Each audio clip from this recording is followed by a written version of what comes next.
उसमें बता दिया कि कुछ बातें ऐसी हैं, गरीबों को दान देना उपवास के दिन, और बहुत सारे और प्रार्थना करने, जो वायदे करने परमेश्वर से। अब पुराने नियम में उपवास के कारण भी लिखे हुए हैं। पढ़िए पहला शमूएल, ज्यादा लंबा नहीं करेंगे, थोड़ी आयतें पढ़ानी है।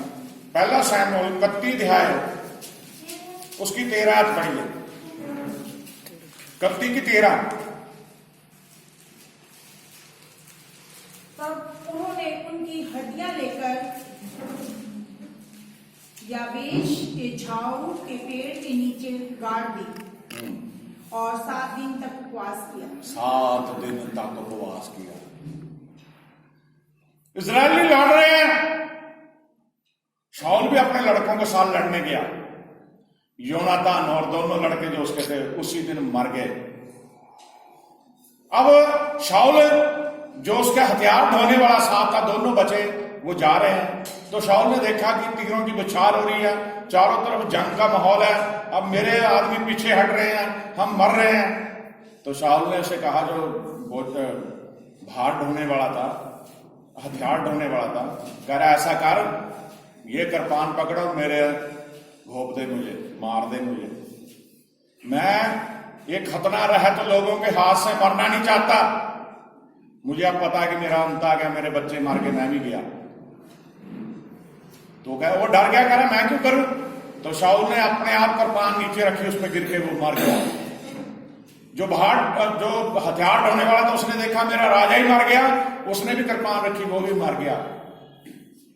उनकी लाशें उस पहाड़ पे पड़ी हैं, तीनों लड़के, शाऊल और जो हथियार ढोने वाला।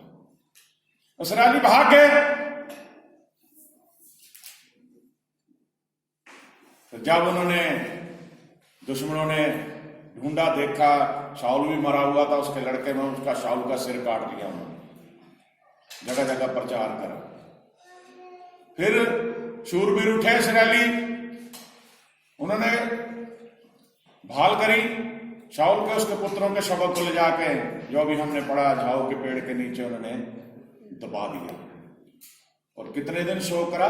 7 दिन। सिर्फ शोक नहीं करा, 7 दिन उपवास में रहे। दोबारा पढ़ दीजिए, ध्यान से सुनो, बहुत गहरी बात है, सुनिए। तब उन्होंने उनकी हड्डियां लेकर याबेश के झाऊ के पेड़ के नीचे ले जाकर गाड़ दी और 7 दिन तक उपवास किया। 7 दिन तक उपवास किया। आप किसी बात के लिए क्या है, एक दिन का उपवास रख के बुरे हाल हो जाते हैं आज के समय में। उन्होंने 7 दिन अपने राजा के लिए उपवास किया, उसके लड़कों के लिए उपवास किया, शोक बनाया। Hallelujah, hallelujah. दूसरा शमूएल 12 की 16 से 17 में पढ़ दीजिए।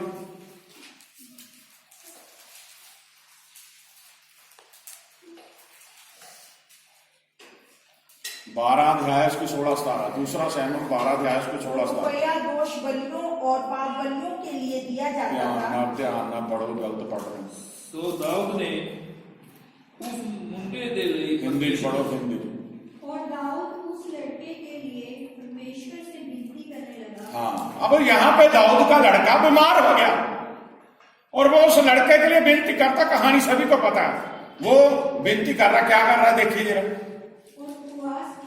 उपवास किया। अब लड़का बीमार हो गया, उसके लिए उसने उपवास किया।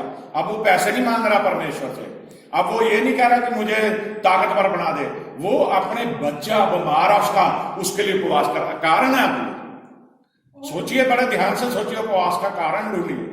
उसने कारण देखा कि बच्चा बीमार है, वो उपवास रख के बैठ गया।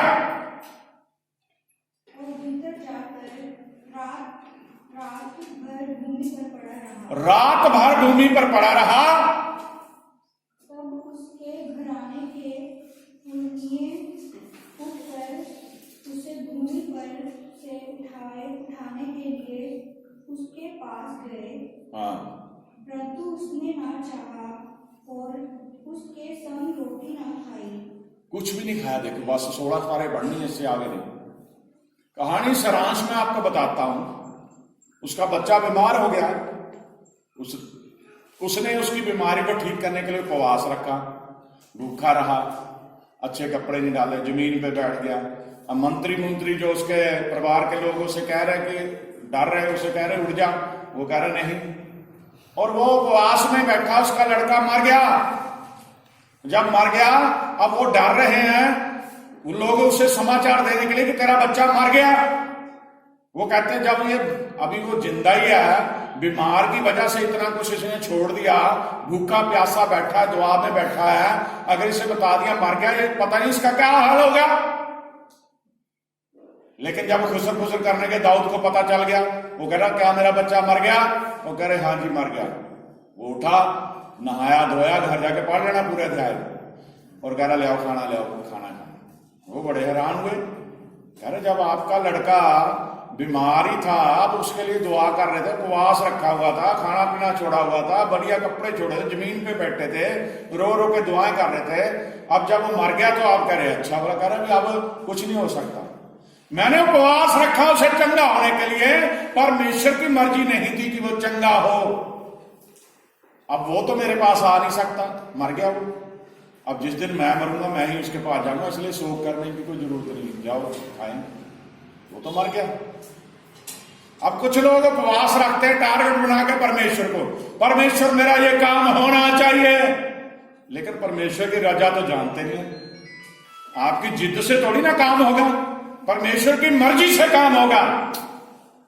कितने लोगों को समझ आ रही बात? आपकी किसी इच्छा को पूरी करने के लिए परमेश्वर अपने नियम नहीं बदलेगा। चमत्कार उनके जीवन में होते हैं जो सच्चे मन से परमेश्वर को आगे अपने आप को दे देते हैं, अपने जिस्म में से पाप को निकाल देते हैं, तब चमत्कार होते हैं।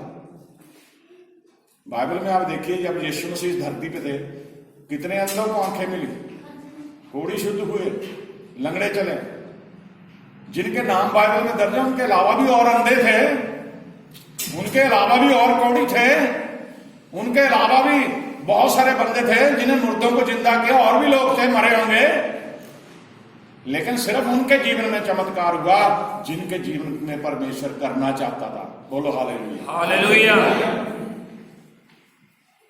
अगर आपने परमेश्वर को दिया है तो एहसान ना करिए परमेश्वर को।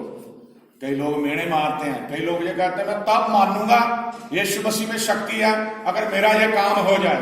ऐसी बातें सोच के क्यों अपना परमेश्वर को नाराज कर रहे हो अपने? क्या आपके धमकी देने से परमेश्वर ज्यादा सुनेगा आपकी? जवाब दीजिए। नहीं जी। आपको परमेश्वर के साथ, आप देखिए आपके बच्चे आपको प्यार से पतिया लेते हैं, आपके पास पैसा भी ना हो तब भी आपको दिलवानी पड़ती चीजें, पता ना आपको। कई बार बच्चे इस तरह से आपके साथ बिहेव करते हैं, आपके पास कुछ नहीं होता लेकिन फिर भी आप कहते नहीं मेरे बच्चे ने मांगा, इसे मैं लेके देता हूं। तो परमेश्वर आपको अपने बेटे बेटियां बना चुका है, वो तो जानता है कि तुम्हें आपको क्या चाहिए, फिर उसके आगे कंडीशन रख के प्यार क्यों कर रहे हैं आप? कंडीशन रख के उपवास क्यों कर रहे हैं आप?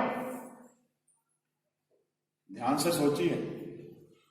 मेरी ये वचन सुनाने का मकसद पूरा हो जाएगा अगर आपको आपके दिमाग में ये आ जाएगा उपवास का मतलब क्या। Hallelujah, hallelujah, hallelujah, hallelujah.